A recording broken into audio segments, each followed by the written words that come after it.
Thank you. Sholem Aleichem. Baruch haba.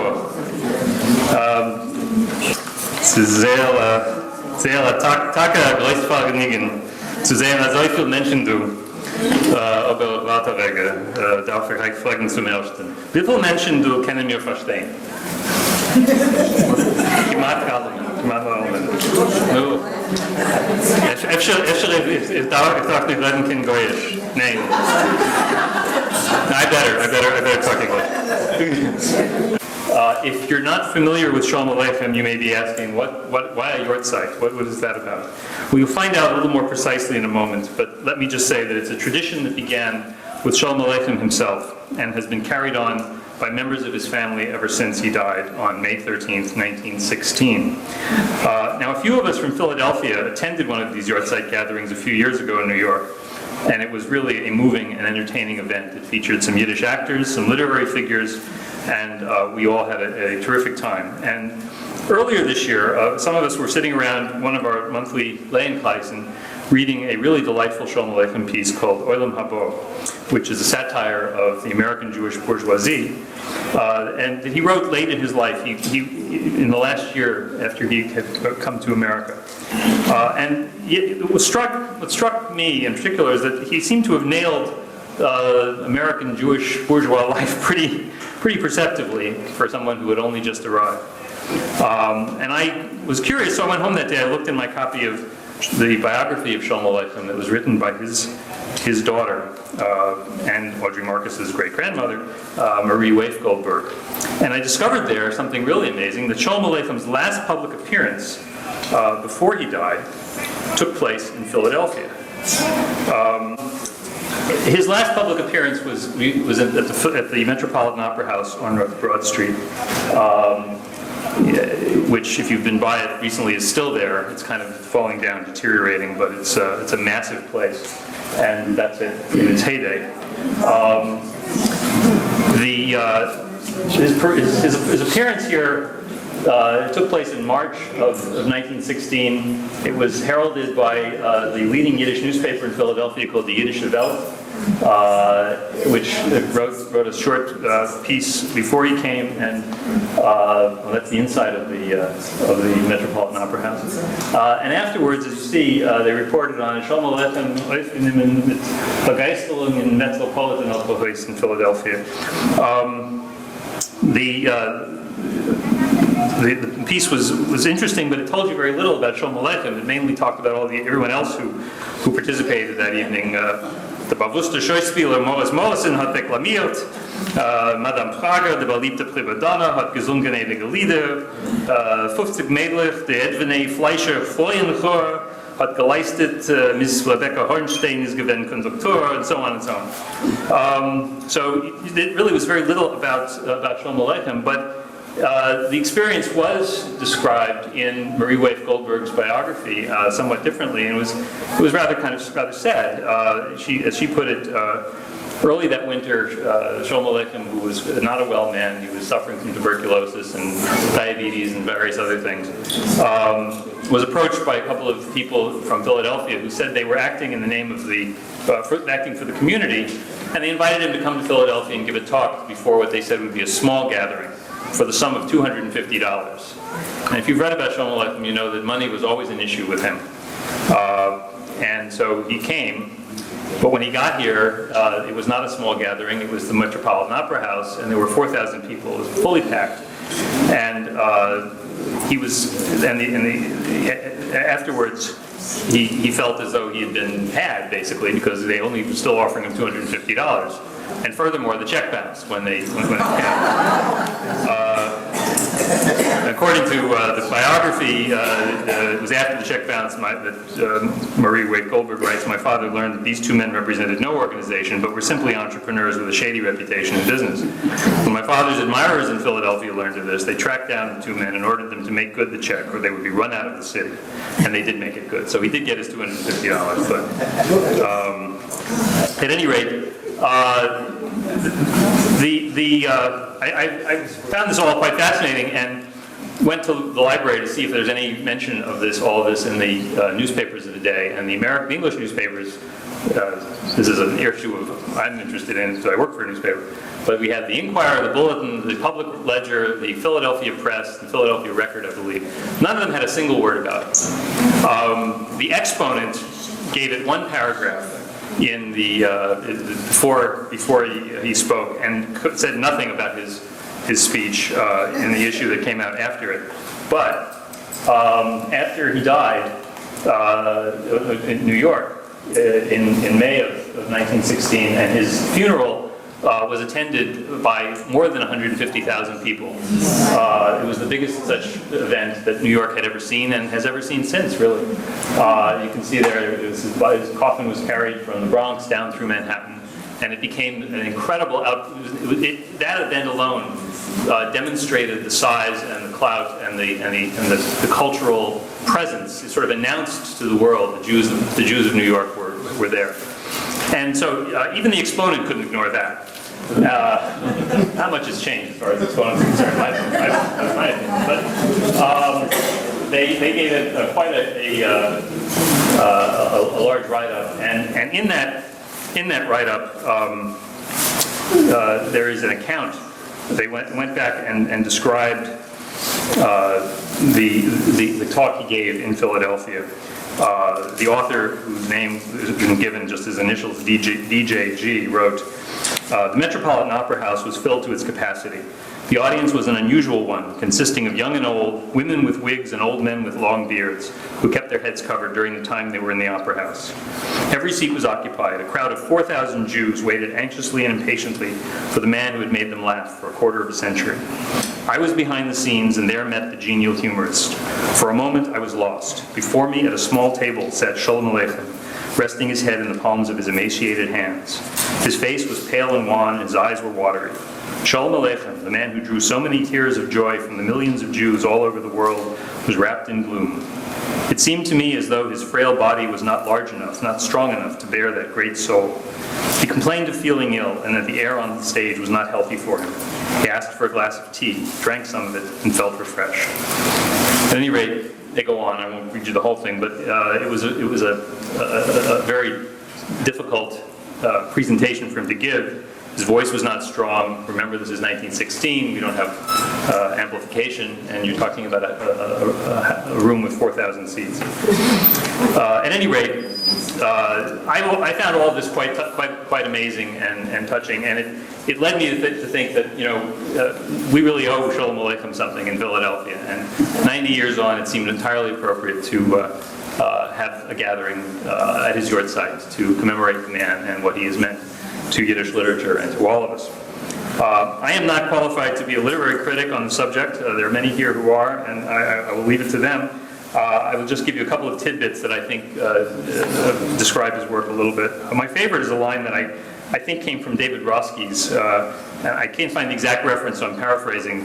He basically said, you could design a complete curriculum for a Jewish education simply by making it your goal that the student should be able to read and understand Sholem Aleichem in the original. If you think about what that means, you obviously have to know Yiddish, you have to know Hebrew and Aramaic, and you have to know the Tanakh, and you have to understand the history of the Jews in Russia and everywhere else. Simply to read him and appreciate him, you really have to stretch and understand a lot about Jewish history.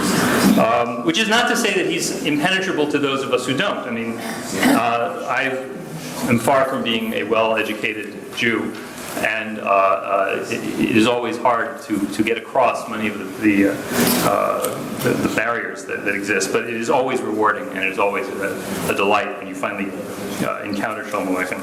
And that's why I'm so delighted that we are here today to give you a little taste of some of his work. We're going to start with the traditional way that his yortzayts have begun, which is the reading of his last will and testament. His will was considered, and is considered today, to be a literary work in its own right. And reading that will is the sort of first order of business for his yortzayt. So I'm going to welcome two people to do that, both one in Yiddish and one in English. And actually, we're going to welcome three people to do this. We have with us, as I mentioned, Audrey Marcus. Sholem Aleichem is her great-great-grandfather on her mother's father's side. She is her mother's father's mother's father. Audrey was raised in Connecticut. She graduated Oberlin College in 1996. later received a Master's of Theological Studies from Harvard Divinity School, then spent a year as a graduate student at Hebrew University in Jerusalem. She's worked at the Museum of Jewish Heritage in New York, and is currently a student at the Reconstructionist Rabbinical College, and recently became the mom of Gabi Berkman, who would be Sholem Aleichem's great-great-great-grandson.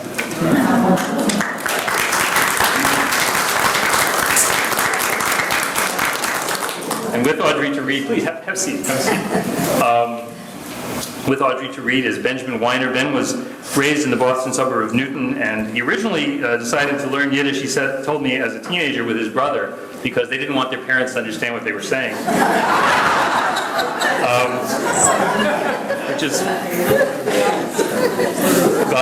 His brother actually didn't follow through, but Ben did. He studied with Miriam Hoffman at Columbia, with Mordechai Schechter and Avram Noverstern at YIVO, and with Yitzhak Naborsky in Paris. And on the side, he got a master's in Irish literature from Trinity College in Dublin. And now he's a third-year student at the Reconstructionist Academy. So I'm going to turn it over to them. Well, it's really nice to see this crowd. You've done such a nice, beautiful afternoon, and I want to thank Andy for organizing this on behalf of my family. I think it's great that there's a yortzayt commemoration here in Philadelphia. As a child, I went to the commemoration in New York that Andy mentioned that has been held every year since Sholem Aleicham's death. And it's wonderful to expand the tradition. My branch of the family has actually done our own commemoration in Boston some years. So it's nice that we can think about and remember and laugh with the stories of Sholem Aleichem in various cities in the United States and actually around the world. There's a commemoration at Beit Sholem Aleichem in Tel Aviv, which is a museum entirely dedicated to him. And I'm also so glad that there's such a renaissance in interest in Yiddish and Yiddish literature among our generation. And that's really exciting. I hope to be part of it by learning Yiddish someday. And so thank you all for coming, and we're gonna read the will. Die Tzvor von Sholem Aleichem, 11 Tishrei, Tafrei Shayin Vav, 19 September 1915, New York. Heutigen Tag, Machres Yom Kippurim, es hat sich nur was angeheuert mein neues Jahr und ein großes Unglück hat getroffen meine Familie. Gestorben mein älterer Sohn Misha, Michael Rabinowitz, und weggetragen mit sich in Kever ein Stück von meinem Leben. Ist geblieben bei mir, ich soll überschreiben auf das Neue mein Tzvor, welche ich habe gehabt geschrieben in dem Jahr 1908 bei meinem Kranksein in RW, Italien. The last will and testament of Sholem Aleichem, 11th of Tishri, 5676, 19th of September 1915, New York. Today, the day after Yom Kippur, a new year has just begun, and a great misfortune has befallen my family. Death took my oldest son, Misha Rabinovitz, who carried off with him to his grave a piece of my life. So it remains for me to rewrite my will, which I wrote in 1908 when I was ill in Nervi, Italy. Seien Sie gesund und in voller Verstand schreibe ich mein Tzvor, was besteht in 10 Punkten. Being well and in full command of my senses, I write my will, which consists of 10 points. 1. Wo ich soll nicht sterben, sollen mich behalten nicht zwischen Aristokraten, Neochassim oder Gewirim, nur gerade zwischen Proste Arbeiter, mit dem ämmigen Volk, also als die Metzeve, was mir wird der noch wegstellen auf mein Kever, soll bestehen die einfache Quorum herum mir, und die einfache Quorum sollen beputzen mein Metzeve, also wie das Proste ehrliche Volk hat für mein Leben wahrscheinlich sehr Erfolgsschreiben. Wherever I die, I wish to be buried not among aristocrats, big shots, or wealthy people, but precisely among ordinary folk, workers, the real Jewish people, so that the gravestone which will be placed on my grave will beautify the simple graves around me, and the simple graves will beautify my grave, just as the simple, honest folk during my life beautified their folk writer. Kenschen Titeln mit Leubenischen, mit Morenus soll auf mein Metzeve nicht sein. Äußer der Nomen Sholem Aleichem von einer Seite und äußer dem jiddischen Aufschrift, was beigelegt, von der anderen Seite. There should be absolutely no titles or words of praise or our teacher on my gravestone, except for the name Sholem Aleichem on one side and the Yiddish epitaph enclosed on the other. 3.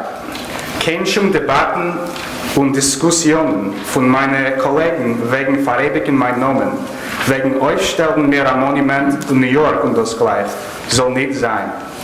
Ich will nicht keinen einlegen ruhigen Käfer, als meine Chaverim wollen sich narrisch machen. Der bessere Monument wird sein für mir, als mir wird lehnen meine Werk. Und als es wollen sich gefunden in den vermerklichen Klassen von unser Volk Mäzenanten, was wollen sich nehmen, herausgeben und versprechen meine Werk. Einen Jiddisch, einen andere Sprachen. Und damit geben dem Volk die Möglichkeit zu lesen und meine Familie bekommen die Existenz. Ob ich habe nicht solche gewähnt oder nicht verdient kein Mäzenaten bei meinem Leben, will ich sie öfter solche sein noch ein Teut. Ich gehe weg von der Welt mit dem vollen Glauben, als das Volk wird nicht verlosen meine Gesäumen. There should be absolutely no debates or discussions among my colleagues about immortalizing my name, about erecting a monument to me in New York, etc. I will not be able to rest comfortably in my grave if my friends engage in such foolishness. The best monument for me will be that people will read my works and that patrons will be found among the wealthier segments of our people who will undertake to publish and distribute my works, both in Yiddish and in other languages, and in this way make it possible for the people to read them and for my family to live decently. If I was not decreed worthy or wasn't able to earn the honor of such patronage during my lifetime, perhaps I will be deemed worthy of it after my death. I leave this world with the full conviction that the people will not forsake my orphans. 4.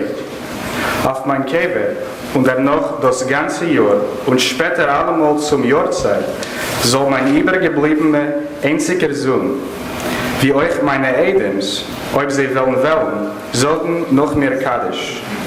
Und ob sie wollen kein Geschick nicht haben, oder die Zeit wird sie nicht erlauben, oder es wird sein gegen ihre religiöse Überzeugungen, können sie Jotze sein, nur damit, wo sie wollen sich zu neu kläuben, alle mit die Töchter meine, und mit die Einiglich, und mit glatt gute Freund, und vorlesen die dosige Zwoe meine, und euch auskläuben am Meise von meiner Meisterlich, von die Samme Freiliche, und vorlehnen es, in wasserer Sprache wird für sie sein mehr verständlich.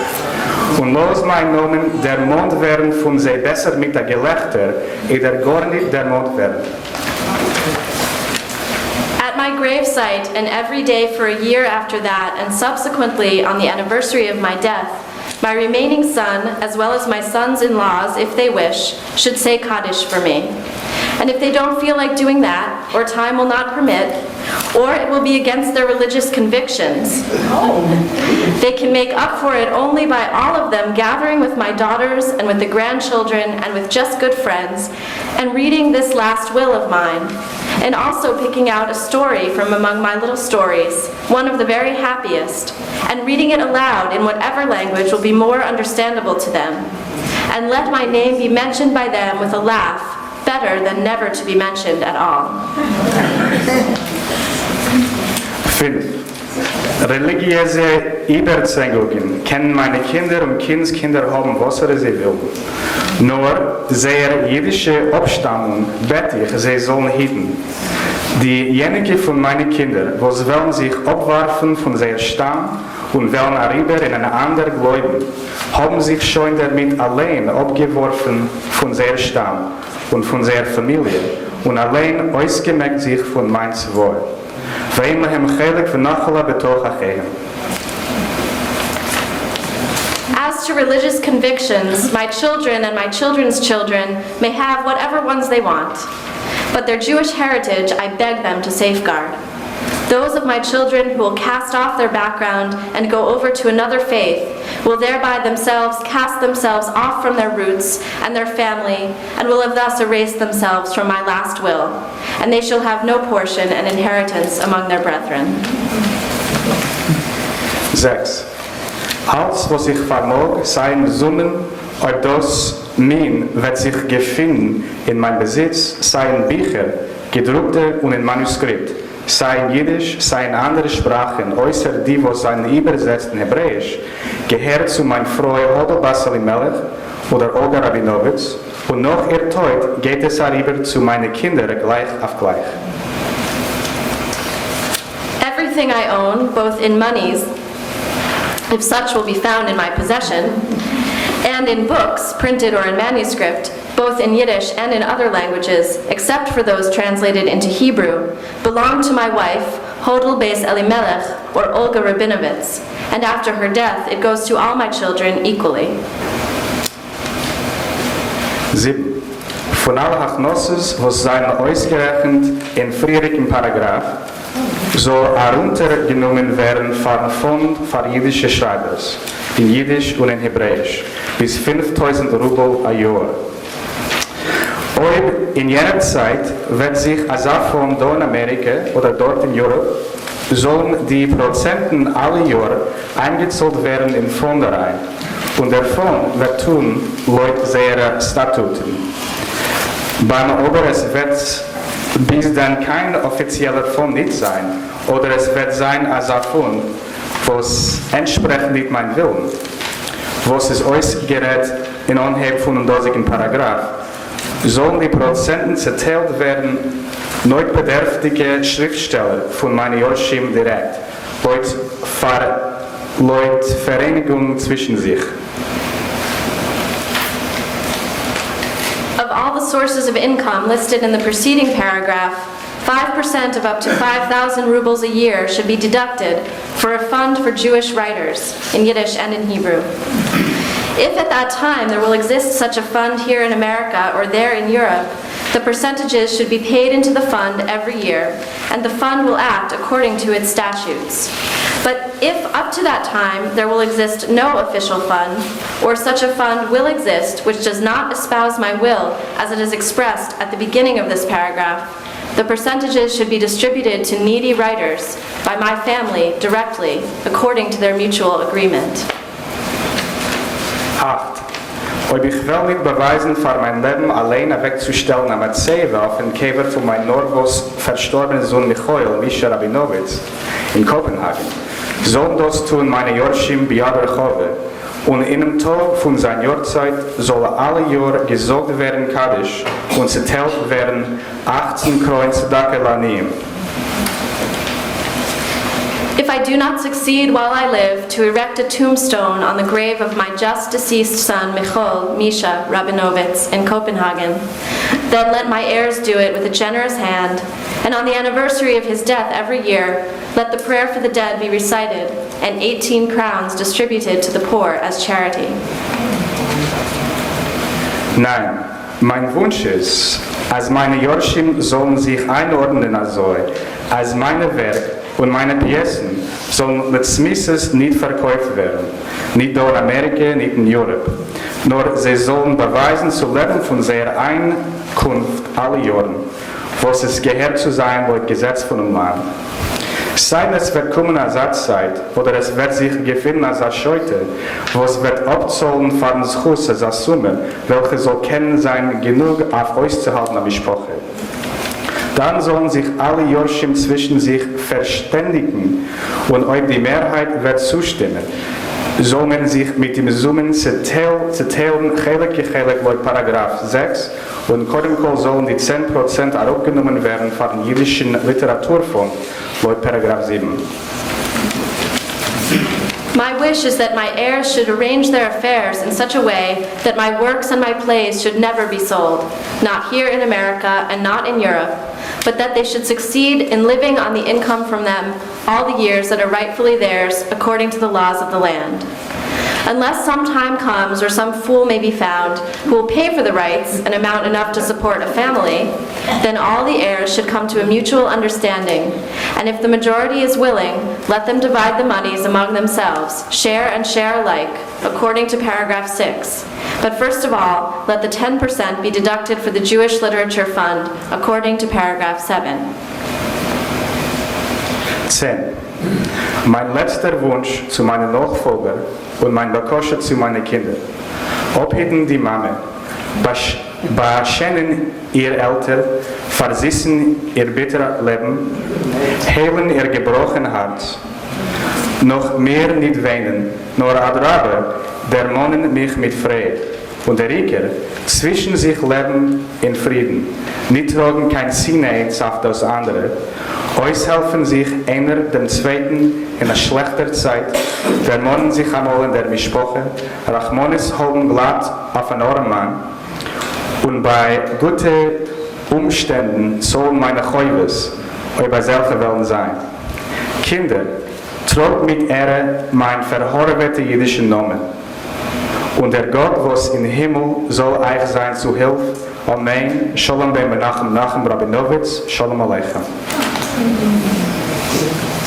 My last wish to my successors and my plea to my children: watch over your mother, beautify her old age, sweeten her bitter life, heal her broken heart. Don't cry for me. On the contrary, speak of me with joy. And the main thing, live in peace with one another, bear no enmity toward one another, help one another in bad times. Think at times of the family, take pity on any pauper, and in good times pay my debts, if there be any. Children, bear with honor my hard-earned Jewish name, and may the God which is in heaven be your help. Amen. Sholem ben Menachem Nachum Rabinovitz. Sholem Aleichem. And I'm going to just read Sholem Aleichem's epitaph. Here lies a Jew, a plain one, who wrote in Yiddish for women and for plain folk. His whole life he scoffed at everything, derided the whole world. The whole world enjoyed itself. And he, oy vey, he was in trouble.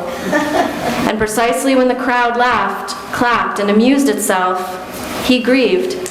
This only God knows, secretly, so none should see.